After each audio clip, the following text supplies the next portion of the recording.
Ang mga malalaking mga balita, ang mga matitinding mga pinag-uusapan, ang mga maiinit at pinagtatalunang mga issue. Lahat hagip, lahat malalaman. Hindi lang sa buong Metro at Mega Manila. Kasama na ang buong Pilipinas. Hahagupit na ang mga malalaking issue sa Ronda Pilipinas.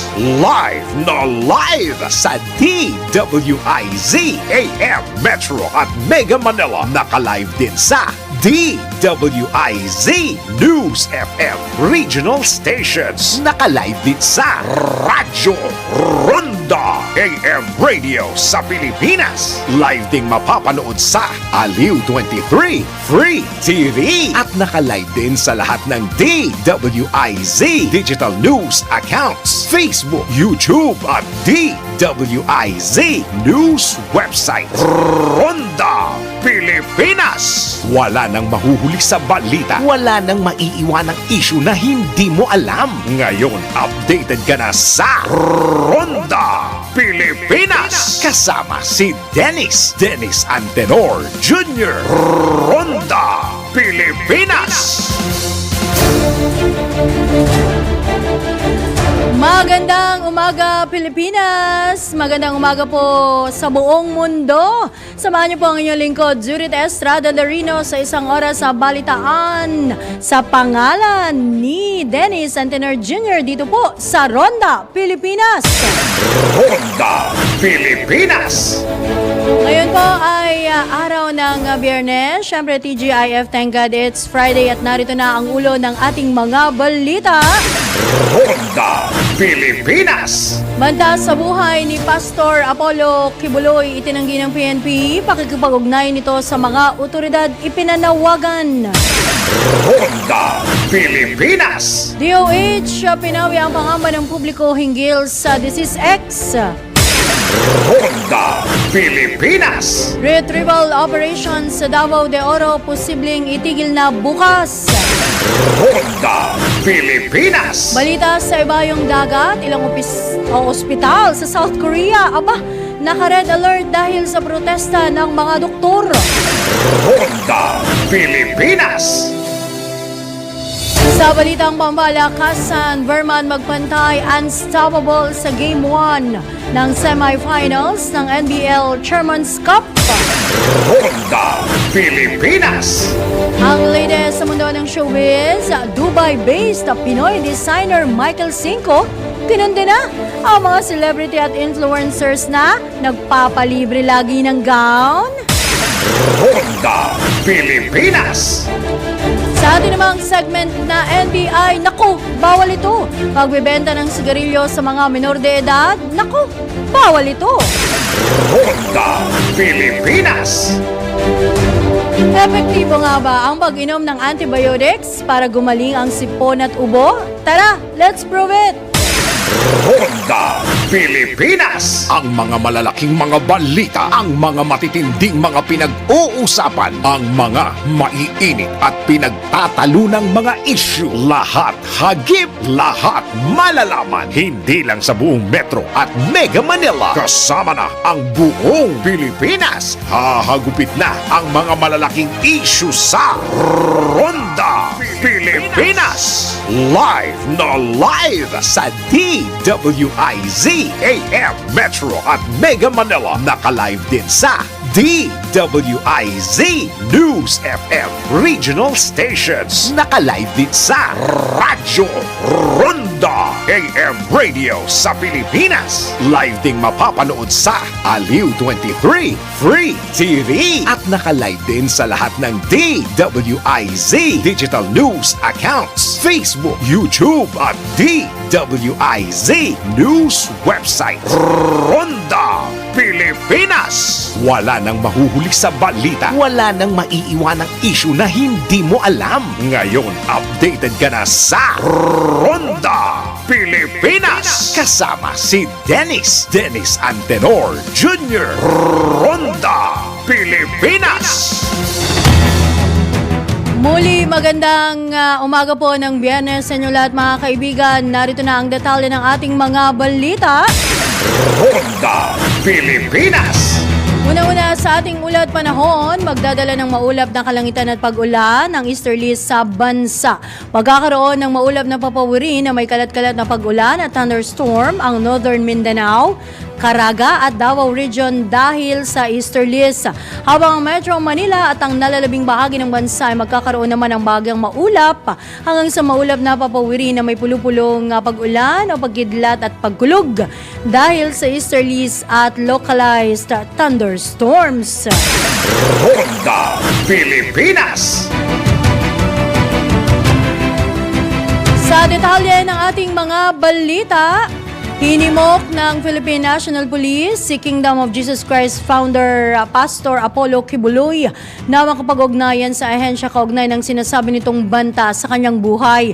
Sa panayam ng DWIZ, giniit ni PNP spokesperson Police Colonel Jean Fajardo na wala pa rin silang natatanggap na report tungkol sa mga naging pahayag ng religious leader. Kaugnay nito, nilinaw din ng PNP official na handa silang magbigay ng tulong upang tiyakin ang seguridad ng kahit sinong mayroong death threat.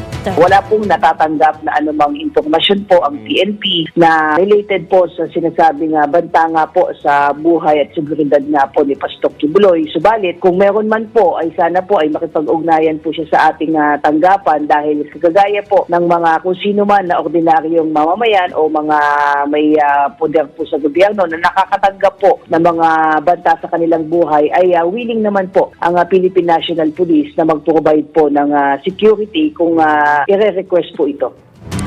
Inihayag din ni Colonel Fajardo na handang tumulong ang PNP sa sandaling hilingin ng Senado ang kanilang tulong. Hinggil naman sa inilabas na subpina ng mataas na kapulungan ng Kongreso para dito kay Pastor Kibuloy. Kung sakasakali na tayo ay hingan po ng tulong po ng Senado, particularly doon po sa pag-serve po ng kanilang process, ay willing naman po ang PNP. Bagamat mayroon naman pong sariling process server ang Senate, but kung kailangan po ay kagaya din po ng lagi nating ibinibigay na tulong at assistance po sa ibang ahensya po ng gobyerno, ay lagi pong nakahanda ang PNP po. Yan po naman ang tinig ni PNP spokesperson Police Colonel Jean Fajardo sa panayam ng DWIZ. Ronda Pilipinas. Samantala, isang araw bago ang mismong ika-38 anibersaryo ng EDSA People Power Revolution, ikakasa ng iba't ibang grupo mula sa magkakaibang sektor ang malawakang Black Friday protest. Isisigaw ng mga grupo ang kanilang pagtutol sa pagbabago ng konstitusyon sa gitna ng mga nilay mas malagang issue na dapat ay unahin ng gobyerno. Nabatid na umaga pa nga lamang ay ikinakasana ang mga programa sa bantag ng mga bayani. Nasasabayan din ng programa sa tapat ng tanggapan nitong Department of Agriculture. Magmamarcha rin ang mga IP groups sa Menjola habang mayroon ding programa ang labor groups sa tapat naman ng Dole. Ilalabas din ang tumindig mascot sa UP Diliman at ang isang protestang kabibilangan ng mga estudyante, simbahan laban sa charter change dyan sa PGH sa bahagi naman ng Taft Avenue sa lungsod ng Maynila. At sa araw naman ng Linggo, yan yung mismong pagdiriwang o pagtukoy dito, no? Sa 38 EDSA People Power Revolution. Kasado na rin ang mga programa sa tapat naman ng EDSA Shrine. Ronda Pilipinas. At sa kaugnay niyan, kaugnay na balita, planchada na ang preparasyon ng PNP Philippine National Police para sa pagdiriwangan ng People Power Anniversary sa Linggo, Pebrero 25. Ayon kay PNP PIO Chief Police Colonel Jean Fajardo, tukoy na nila ang mga lugar na posibleng pagdausan ng mga kilos protesta. Habang aabot sa 2,500 pulis o policemen o kanilang kagawad ang ipapakalat ng Police Regional Office o PRO7 sa Cebu at halos 6,500 police personnel naman ang itatalaga dito sa Metro Manila. Ronda Pilipinas. Tuloy-tuloy tayo sa iba pang mga balita sa oras na 10:13 dito pa rin sa Programang Ronda Pilipinas. Nilinaw ni Health Undersecretary Eric Tayag na walang Disease X. Kasunod naman ito ng report ng World Health Organization na dapat maganda ang buong mundo sa Disease X na posibleng mauwi sa pandemya. Sa panayam ng DWIZ, pinaliwanag ni Yusek Tayag ni Yusek Eric Tayag ang sinasabing Disease X. Okay, unang-una, wala pong Disease X. Ngayon, lilinawin ko yan. So, ang Disease X ngayon ay kumakatawan, maaaring maging sakit sa hinaharap na hindi natin alam kung ano ang mikrobyo na panggagalingan po nito. Tiniyak naman ni Yusek Tayag na handa ang Department of Health sa anumang uri ng sakit na maaring pumasok sa bansa. Sa mga susunod na taon, ay baka 29% ng probability merong kasunod ditong COVID pandemic. Wow. Magkaganon man, hindi pwedeng sabihin natin na wag sana, kundi handa pa tayo. Alright. Kung handa tayo, ang sagot doon ay oo. Pero kung ang tanong ay handang-handa ba, medyo hindi. So, kailangan pagigihan natin para pag dumating yon, tayo ay hindi lamang handa, kundi handang-handa. Yan po naman mga kaibigan ang tinig ni Health Undersecretary Eric Tayag sa panayam ng DWIZ. Ronda Pilipinas. Sa iba pang balita, kinumpirma ng mga rescuers na wala ng mga labing nahukay mula sa landslide site sa Barangay Masara, Maco, Davao de Oro mula noong Linggo, February 18. Ayon sa mga otoridad, susubukan nilang tapusin ang operasyon sa araw ng Sabado, bukas po yan. Subalit, nakadepende pa rin ito sa rekomendasyon ng kanilang incident commander. Kaugnay nito, walong individual pa rin ang nakadeklarang nawawala. Sa kasalukuyan, 73 na ang nakukuhang labi mula sa landslide site kung saan 79 na ang na-turn over sa kanilang mga pamilya at 14 pa ang hindi nakikilala. Ronda Pilipinas.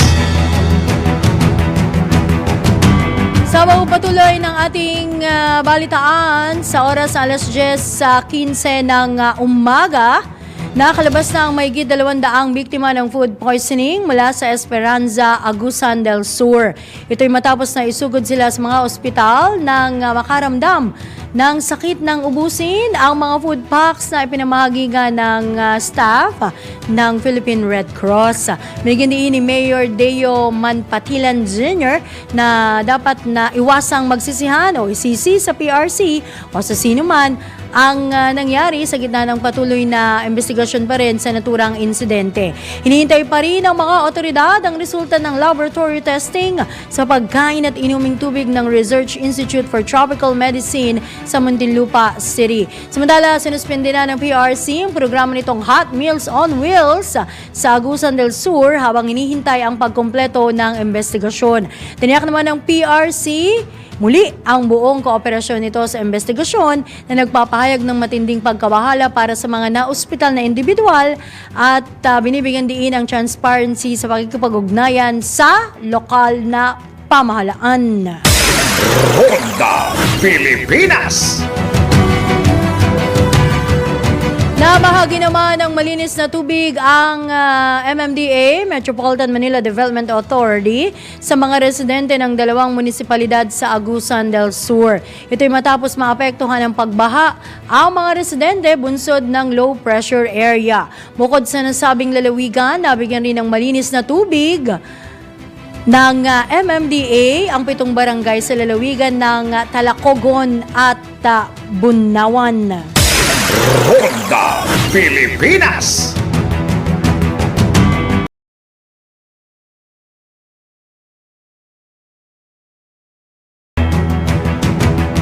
Sa iba pang balita, naniniwala ang 87% ng mga Pilipino na naramdaman na nila o nararamdaman na nila ang epekto ng climate change sa nakalipas na 3 taon. Batay sa isinagawang survey ng Social Weather Stations, 19% ng mga Pilipino ang nagsabing malala ang kanilang naranasang epekto ng climate change, habang 43% ang nagsabing moderate o katamtaman lamang ang naranasang epekto nitong tinatawag na climate change. Isinagawa ang nasabing survey noong December 8 hanggang 11, noong isang taon po yan, sa 1,002 adult respondents sa pamamagitan ng face-to-face interviews. Ronda Pilipinas. Tuloy-tuloy tayo sa ating mga balita sa oras na alas 10:18 ng umaga. Nilinaw ng Department of Education na hindi obligado ang mga pribadong paaralan na baguhin ang kanilang academic school calendar. Kasunod naman ito ng inilabas na Department Order ng DepEd na nagtatakda sa pagtatapos ng school year 2023-2024 sa May 31 para sa mga pampublikong paaralan. Ayon kay Education Assistant Secretary Francis Bringas, nakasalalay sa mga pribadong paaralan ang desisyon kung pananatilihin ang kanilang orihinal na academic calendar o hindi. Matatandaang itinakda ng ahensya ang pagsisimula ng school year 2024-2025 sa mga pampublikong paaralan sa July 29, 2024 hanggang May 16, 2025. Ronda Pilipinas.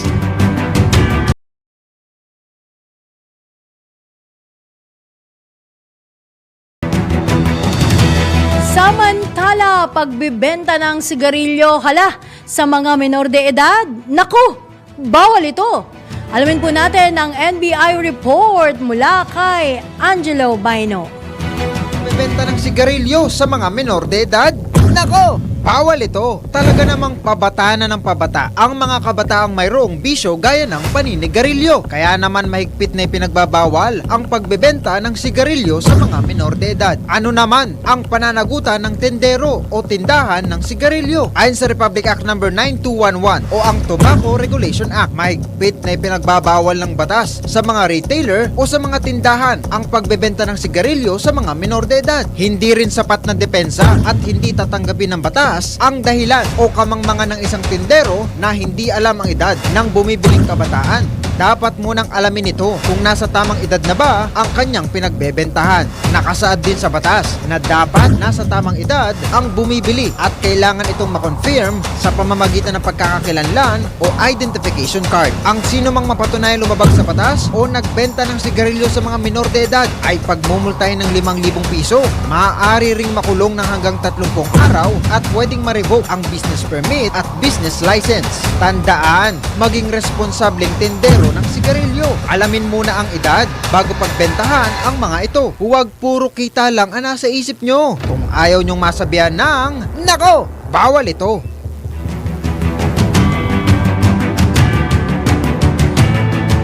Mga kastig, handa na ba kayo for the next level ng saya sa paborito nyong sports? Aba, sa Arena Plus Astig sa Sports, siguradong magpapabago sa paraan ng inyong pag-enjoy sa mga paborito nyong laro. Pwede mong i-stream ang live games ng local at international sports sa internet at inyong mobile phone. Maging up-to-date sa latest scores sa libu-libong games sa worldwide. Kasama dyan ang PBA, NBA, PVL, soccer, basketball, volleyball, boxing at marami pang iba. But that's not all! Kasama sa magbibigay ng saya sa inyong gaming experience, ang official Astig endorsers na sina Scottie Thompson at NBA star Jordan Clarkson. Kaya ano pa ang hinihintay nyo? Download Arena Plus app now in App Store or Google Play. You can watch it also on arenaplus.ph. Sa Arena Plus, Astig sa Sports. Keep it fun, game responsibly. Ronda Pilipinas. Sa oras alas 10:22 ng umaga, Tuloy tayo sa iba pang mga balita buhat naman sa ating DWIZ Patrols. Pagdaragdag ng mga nurses sa bansa patuloy daw na tinatrabaho ng Administrasyong Marcos. Alamin natin ang kabuuang report ihatid ni Patrol 13 Gilbert Pardes.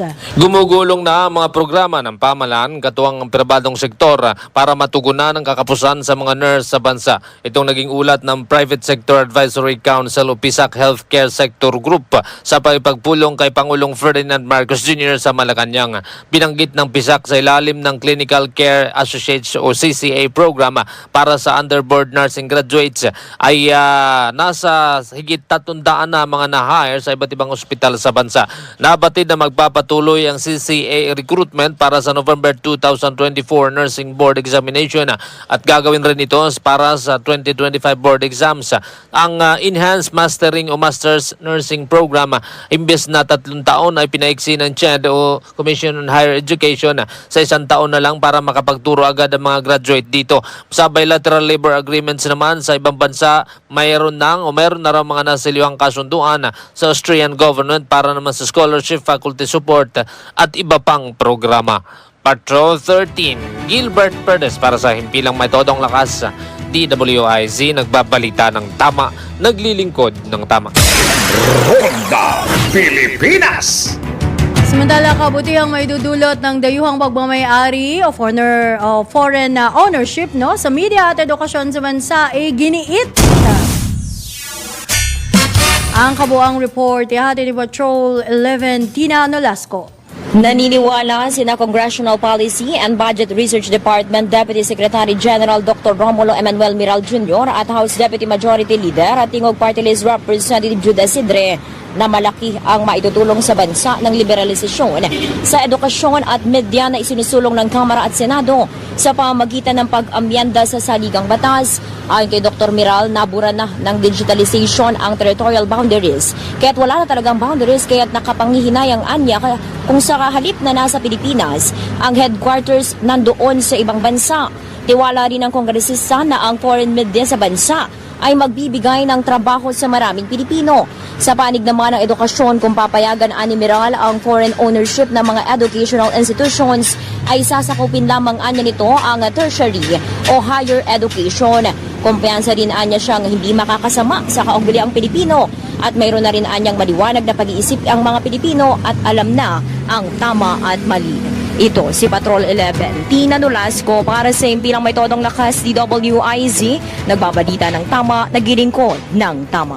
Kapag may bagong balita, naka-on air, agad-agad, DWIZ Patrol Report. Magbabalik pa mga balita dito sa Friday edition ng Ronda Pilipinas. Makalipas sawang po yan ng ilang paalala tang oras, alas 10:26 na ng umaga. Ronda Pilipinas. Dito sa Friday edition ng Ronda Pilipinas. At sa oras na alas 10:31 ng umaga, kuha muli tayo ng pagulat mula sa ating DWIZ Patrol. Mahigit 3.3 million beneficiaries. Aba, naku, nakatanggap daw po ng ayuda mula sa DSWD. Alamin natin ang kabuuang report ihatid ni Patrol 30 Jelly Mendez. Yes, umabot na nga sa mahigit 3.3 milyong benepisyaryo ang natulungan ng Department of Social Welfare and Development sa ilalim ng Sustainable Livelihood Program o ang SLP ng departamento. Ayon kay Social Welfare Assistant Secretary for Specialized Programs under the Operations Group and Concurrent SLP o IC Florentino Loyola Jr., malaking tulong ang SLP sa iba't ibang krisis na nangyari sa bansa. Kabilang na dito ang Marawi Siege, ilang buwang pagsasara ng Boracay at ang pagpapatupad ng price cap sa bigas. Binigyan din ng DSWD na may 2 track ang SLP. Kabilang na ang Micro Enterprises Development Track kung saan ay hanggang 15,000 na capital assistance ang matatanggap ng mga benepisyaryo. Ikalawa naman ang Employment Facilitation Track kung saan ay naglalaan ng 5,000 pesos na tulong ang DSWD para sa mga mahihirap na first first-time job seekers. Para naman sa mga nais mapasama sa programa, kailangang kabilang ang inyong pangalan sa listahan ng database o kaya ay kasama sa mga 4-piece beneficiaries. Maaari namang magsagawa ng means test ang DSWD para sa mga nais mapabilang pero wala sa listahan ng naturang database. Ito si Patrol 30 Jelly Mendez nag-uulat para sa Impilang May Todong Lakas sa DWIZ. Nagbabalita ng tama, naglilingkod ng tama. Kapag may bagong balita, naka-on air, agad-agad, DWIZ Patrol Report! Sa pagpapatuloy ng ating mga balita o balikan natin, kuha pa tayo ng isa pang pag-uulat mula sa ating DWIZ Patrol. Ang pamahalaan may panawagan sa mga motorista para makatipid sa gasolina ngayong panahon ng tagtuyot. Alamin natin ang report, ihati ni Patrol 13 Gilbert Perdes. Sa gitna ng kampanya ng pamahalaan ukol sa pagtitipid ng kuryente at tubig, nananawagan ito sa publiko na magsagawa ng tamang pagpaplano sa pagbiyahe. Sa bagong Pilipinas ngayon, ipinahayag ni Department of Energy Assistant Secretary Mario Marasigan na ang maayos daw na pagpaplano sa pagbiyahe ay makatutulong upang makatipid sa gasolina.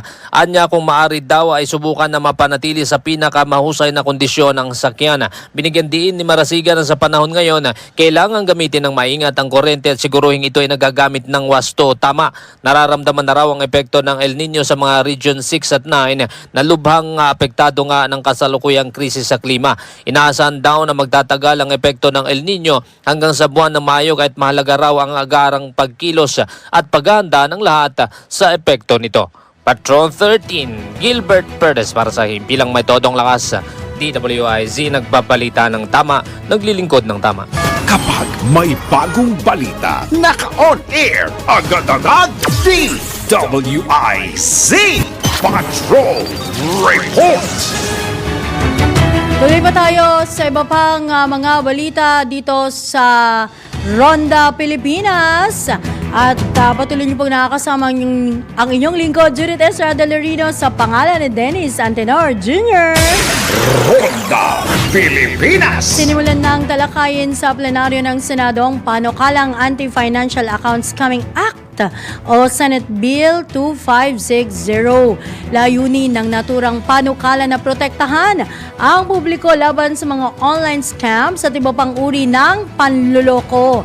Sa ilalim ng nasabing panukala, magkakaroon ng pinigting na seguridad kontra sa mga fraudulent transactions sa pamamagitan ng pag-aarma sa mga financial institutions ng risk management systems na magbibigay sa kanila ng sapat na kapangyarihan at otoridad para ma-report ang anumang kahina-hinalang transaksyon.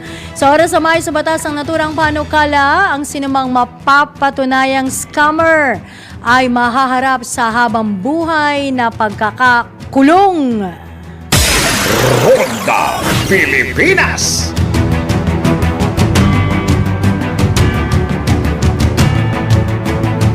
Samantala, kinumpirma ni Transportation Secretary Jaime Bautista na regular nilang tinatalakay ang modernization plan para sa mga railways sa bansa. Ayon sa kalihim, kasama nila ang JICA o itong Japan International Cooperation Agency sa pagtalakay ng aplikasyon ng teknolohiya at iba pang modernong konsepto para sa major railway projects. Sa isang bilateral meeting sa pagitan ng DOTR, JICA at ng Japanese Ministry of Land Infrastructure, Transport and Tourism, inihayag ni Secretary Bautista na ang mga konsepto at idea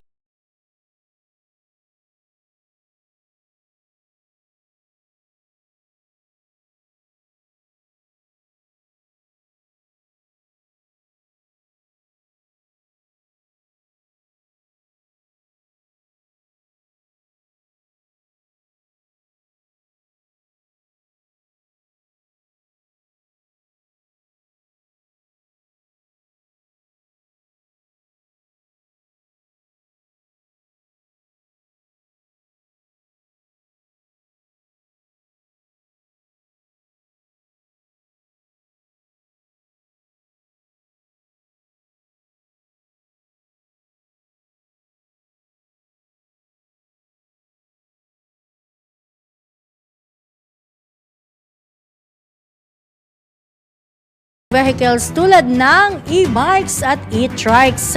Ayon kay EVAP Assistant Executive Director Neil Lopez, ang naturang hakbang ay para sa kaligtasan ng mga e-vehicle users at masigurong hindi substandard ang mga ito upang maiwasan ang anumang aksidente. Matatandaang pinag-aaralan na ng Metro Manila Development Authority ang nasabing panukala kasunod naman ng dumaraming reklamo laban dito sa mga e-vehicles. Ronda Pilipinas.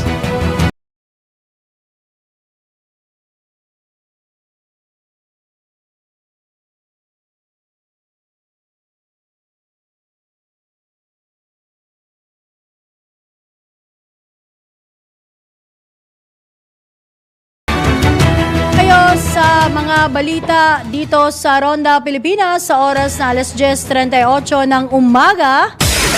Ronda Pilipinas. Makikipagpulong ang DOTR-SAICDE o Department of Transportation Special Action and Intelligence Committee for Transportation sa DOH at maging sa TESDA upang matugunan ang isyu ng mga hindi otorisado o kolorum na ambulansya. Aba, meron palang ganon.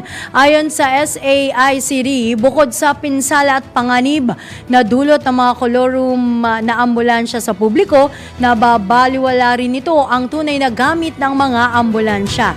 Kaya naman, nakatakdang magsagawa ang ahensya ng press conference at orientation sa March 1 upang bigyang linaw ang pananamantala at hindi tamang paggamit ng ambulansya. Kaugnay nito, kumpiyansa ang SAICD na matutuldukan kaagad ang mga issue para sa kaligtasan at integridad ng ambulance services. Ronda Pilipinas. Patuloy naman ang pagbaba ng presyo ng bigas. Aba, good news ito sa ilang pamilyan sa Metro Manila kasunod ng dumaraming supply, bunsod ng anihan nga at pagdating ng inangkat na bigas mula sa Southeast Asia tulad ng Thailand. Sa pag-iikot ng DWIC dito sa bahagi ng Marikina Public Market, nasa 51 pesos kada kilo ang pinakamurang premium rice, habang 62 pesos naman ang pinakamahal o magandang klase naman na. Aabot naman sa 55 pesos kada kilo ang pinakamurang fancy rice o yung mga old stock rice, habang ang pinakamahal na klase nito ay pumapalo sa 66 pesos ang kada kilo. Mababa na rin ang presyo ng kada kilo ng bigas sa Pasig City Mega Market, na kung saan makakabili na ng 50 pesos kada kilo ng well-milled rice mula sa dating 52 pesos hanggang 54 pesos kada kilo. Ronda Pilipinas.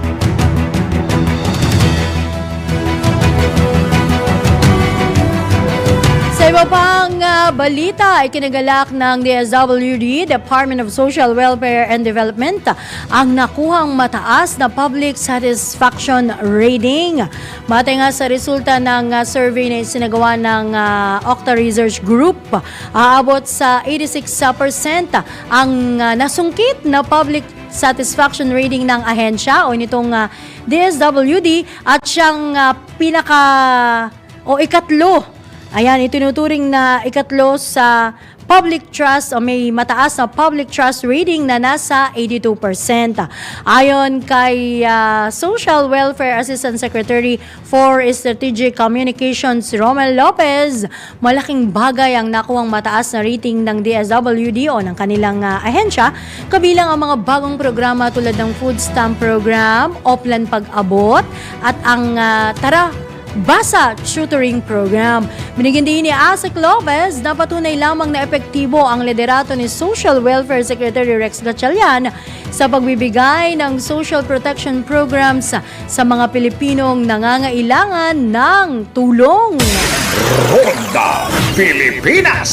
So, nais din nating ibigay ang ating, o ipaabot ang ating pagbati. Talaga namang mararamdaman mo, no? Ang mga proyekto, mga programang isinasalya po, ikinakasa ng DSWD. So, congratulations. At sana, sila po ay maging ehemplo ng iba pang ahensya ng gobyerno para, syempre, everybody happy, ika nga. Alright, alas 10:42 ng umaga. Ang LTO naman mag-ooperate ng 24 oras. Uy, bakit? Alamin po natin sa pag-uulat ni Patrol 30 Jelly Mendez.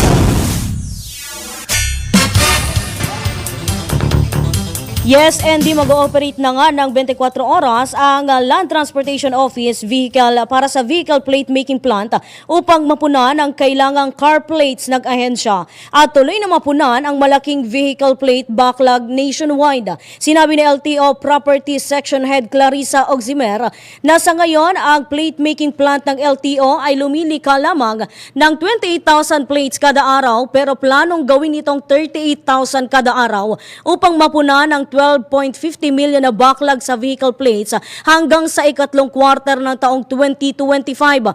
Anya, iikli ang panahon na mapupuna ng backlog sa plaka kung magiging 48,600 na ang mga plaka na magagawa ng planta kada araw. Sinabi ni Oximer na gagawing 3 shift ang pasok ng mga tauhan sa mga planta kapag naging 24 hours na ang operasyon nito. Punteriya din ng LTO na makalika ng 3.7 million na plaka sa kalagitnaan ng kasalukuyang taong 2024 at 8.8 million naman na plaka o katumbas ng 70.7% ng backlog ay magagawa sa pagtatapos ng kasalukuyang taon. Noong Agosto 2023, ang LTO ay may backlog na 10,448,288 na motorcycle plates at 3,598,066 na motor vehicle plates o may kabuuang 14,046,353 na plaka ng mga sasakyan. Ito si Patrol 30 Jelly Mendez nag-uulat para sa impilang may todong lakas sa DWIZ. Nagbabalita ng tama, naglilingkod ng tama. Kapag may bagong balita, naka-on air, agad-agad, DWIZ Patrol Report! Uy, epektibo nga ba ang pag-inom ng antibiotics para gumaling ang ating sipon at ubo? Tara, let's prove it! Bago maniwala sa mga claim-claim na yan, patunayan na yan sa Let's Prove It! Ang pag-poop regularly ay mainam upang mapanatili ang healthy na digestive system. Pero ang tanong ng karamihan, may tamang posisyon nga ba ang pag-poop? Tara, let's prove it!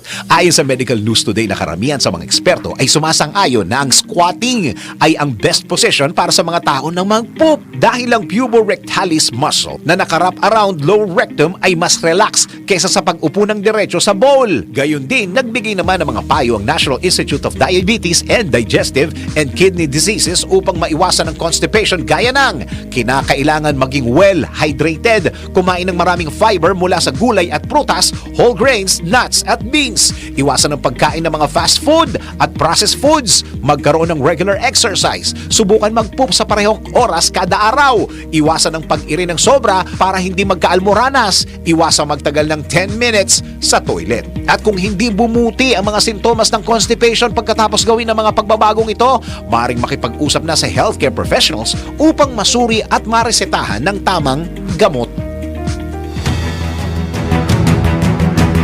Magbabalik po ang iba pa mga may init na balita dito pa rin sa Ronda Pilipinas.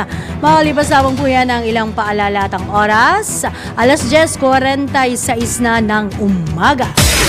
Ronda Pilipinas! 9 na minuto na lamang bago mag alas 11 ng umaga.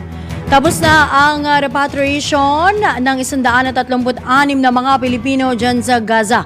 Ito ang kinumpirma ni Foreign Affairs Undersecretary Eduardo De Vega kung saan kamilang sa nabanggit na bilang ang huling batch ng repatriates na binubuo ng 3 pamilya o 14 katao na dumating sa bansa. Gayunman, sinabi ni Undersecretary De Vega na may isa pang madre ang kusang loob na nagpaiwan sa Gaza para sa kanyang misyon. Maliban dito, wala nang nananatiling Pilipino sa Gaza. Maugunita ang pinagutos ng gobyerno ang mandatory repatriation ng mga Pilipino sa nabanggit na lugar sa ilalim ng Alert Level 4 sa gitna ng giyera ng Israeli forces at grupong Hamas. Ronda Pilipinas! At ito ang latest dun sa sinasabing isa pang Pinoy na madre na nagpaiwan dyan sa Gaza dahil nga sa kanyang misyon. Pinabantay ng gobyerno ng Pilipinas ang sitwasyon ng nag-iisang Pilipinang nasa Gaza sa gitna naman ng patuloy na pambobomba ng Israel. Ayon sa Department of Foreign Affairs, sa DFA, pinili ng Pilipinang madre ang manatili sa Gaza sa kabila ng panawagan ng gobyerno na umalis na sa lugar ang mga Filipino citizens para sa kanilang kaligtasan. Sinabi pa ng DFA na patuloy ang komunikasyon ng Philippine Embassy sa Amman, Jordan sa naturang madre na natitirang Pilipino sa lugar matapos i-escort palabas ng site ang huling batch ng 14 na Pilipino. Nabatid na may kabuuang 133 Pilipino ang inilikasan ng gobyerno mula sa Gaza at nabigyan ng tulong pinansyal ng DFA, Department of Migrant Workers, gayon din ng Overseas Workers Welfare Administration. Ronda Pilipinas. Sa oras alas 10:53 ng umaga, kuha muna tayo ng balita mula sa ating DWIZ Patrols. Nako, eto na nga, mga e-trike at e-bike nagkalat pa rin daw sa ilang national road dyan sa lungsod ng Maynila. Alamin natin ang iba pang detalye sa ulat ni Patrol 5, Ayayu Pangko. Sa kabila ng announcement na magkakahulihan na, marami pa rin ng e-trike ang nakikitang dumaraan sa kahabaan ng Rizal Avenue at Claro Recto sa lungsod ng Maynila. Ang iba ay personal na gamit habang yung ilan naman ay pinamamasada pa. Kasama na rito yung mga e-trike na nasa pangasiwa ng lokal na pamahalaan ng Maynila. Pero ayon sa mga tsuper ng mga e-trike, pinagbawalan na silang dumaan sa Taft Avenue. Kaya't sa Mabini na lamang sila dumadaan patungong Malate Church at pabalik. Ilan ang nagsabing pinagbawalan na rin sila noon na dumaan sa Rizal Avenue. Kaya't hindi pa nila alam kung ano ang mangyayari sa mga susunod na araw. Bukod sa mga e-trike o e-bike, nagkalat din yung mga tok-tok at tradisyonal na tricycle na pumapasada at dumaraan sa Claro Recto at Rizal Avenue dahil bata raw sila ng ilang politiko sa lungsod ng Maynila. Ito is Patrol number 5. Ayaw yung pang para sa implemento ng lakas. DWIC. Nagbabalita ng tama, naglilingkod ng tama. Kapag may bagong balita, naka-on air, agad-agad, DWIZ Patrol Report. Sa ibang balita, duda ang pamilya ng nasawing OFW sa Malaysia na aksidente ang pagkakahulog nito sa balkonahe sa tinutuluyang condominium unit sa Johor Bahru. Ayon sa pamilya ni Crystal Ledesma, nakausap pa nila ang OFW isang araw bago ang insidente at tila nagkakaproblema ito sa kanyang amo. Dagdag pa ng mga kaanak ni Ledesma, mayroong mga pasasaliig ang nabanggit na Pilipina. Batay naman sa naging pahayag ng employer ng OFW sa mga otoridad, narinig lang nilang nagsisigaw ito at bigla na itong nahulog. Kaugnay nito, kanilang binigyan diin na nabanggit ni Ledesma sa babaeng employer na namimiss na niya ang kanyang anak sa Pilipinas.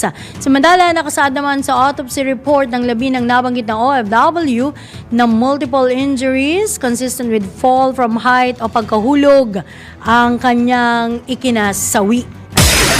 Ronda Pilipinas.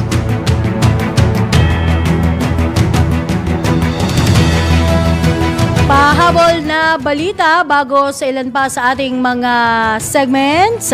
Bumaba ang presyo ng gulay sa ilang pamilihan sa Metro Manila. Ito na nga ho yun Good news pa rin ito Kaya nga sinusubukan sana natin na makausap si Agriculture Assistant Secretary Arnel de Mesa. Pero mukhang busy at may meeting pa. Anyway, sa pag-iikot naman po ng DWIZ Patrol dyan sa bahagi ng Agora Public Market sa San Juan City, bumaba ng 80 piso ang kada kilo ng pulang sibuyas. Ang laki nun Mula sa dating presyo nito na 100 piso at 20 pesos, from 100 pesos naging 80 na lang. Habang naglalaro naman po sa 60 piso hanggang 70 piso ang kada kilo ng puting sibuyas. Bukod dito, bumaba rin ang presyo ng luya, talong at broccoli. Habang hindi naman gumalaw ang presyo ng iba pang gulay tulad ng bawang, kamatis, carrots, repolyo, pechay, kalabasa at sayote. Samantala maliban sa nasabing pamilihan, bumaba rin ang presyo ng gulay sa ilang palengke sa Marikina, Pasig at Quezon City. Ronda Pilipinas. Mga balitang dapat alam mo kahit sa labas ng bansa. DWIZ Balita sa ibang bansa. Naka-red alert ang emergency department ng ilang ospital sa South Korea dahil sa pagsasagawa ng walkout na mga trainee doctors bilang protesta sa kanilang pamahalaan. Ito'y matapos sa ihayag ng South Korean government na tataasan ang admission fee sa mga medical school upang mapalakas ang healthcare sector ng bansa. Tinatayang 64% katumbas ng higit 8,000 intern at resident doctors ang sumali sa nasabing walkout. Dahil dito napilitan ang ilang mga ospital na hindi tumanggap o wag nang tumanggap na mga pasyente at kanselahin ang ilang medical procedures. Ronda Pilipinas. Sa balitang pambalakasan, Berman magpantay unstoppable. Talaga ba? Sa Game 1 ng semifinals ng NBL Chairman's Cup. Alamin natin ang sports report mula kay Kim Gomez. Sa mundo ng palakasan, ang latest malalaman sa DWIZ Sports News.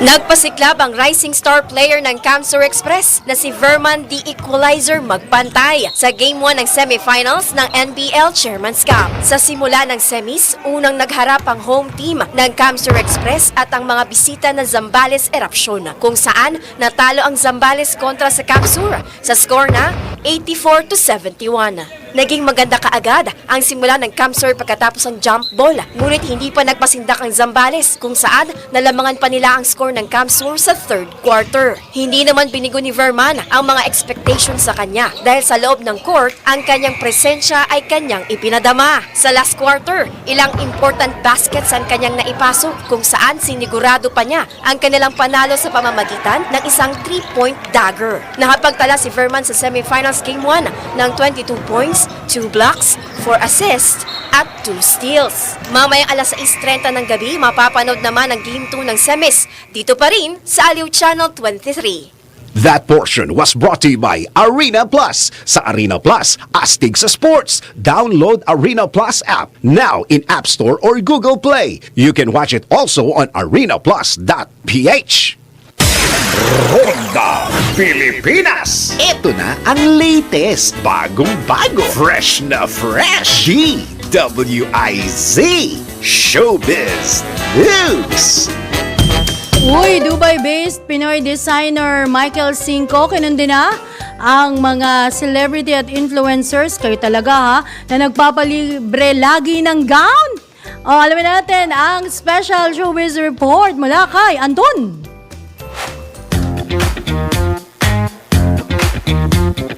Para sa aking balitang showbiz, kinundi na ng Dubai-based Filipino fashion designer na si Michael Cinco ang mga Pinoy celebrity at influencers na lagi na lamang nagpapalibre ng kanilang mga kasuotan. Sa kanyang Instagram stories, nag-rant si Michael tungkol sa mga Pinoy designer na nakakailangan ng pagkilala.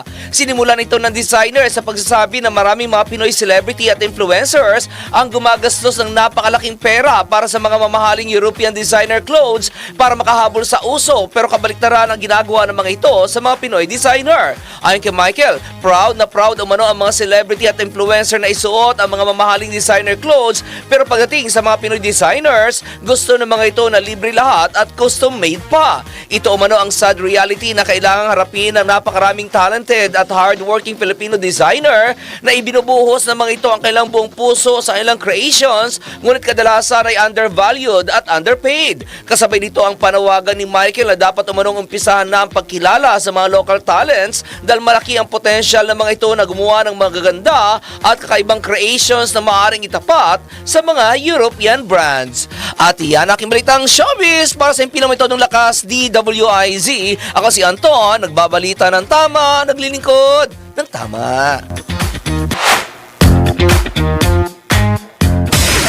Ronda Pilipinas. At syempre, pahabol sa ating Batama quote, ang mga peking kaibigan ay naniniwala sa chismis. Ang tunay na kaibigan ay naniniwala sa'yo. Siyang tunay. Ayan, hindi na natin palalawigin. Pero pag kilala mo ang isang tao, magsasabi ka ng totoo. At pag nagsasabi ng totoo, yun ang tunay mong kaibigan. Sa pangalan ni Dennis Antenor Jr., ako po ang inyong naging tagapagbalita para sa Ronda Pilipinas. Judith Estrada Larino, nagbabalita ng tama, naglilingkod ng tama.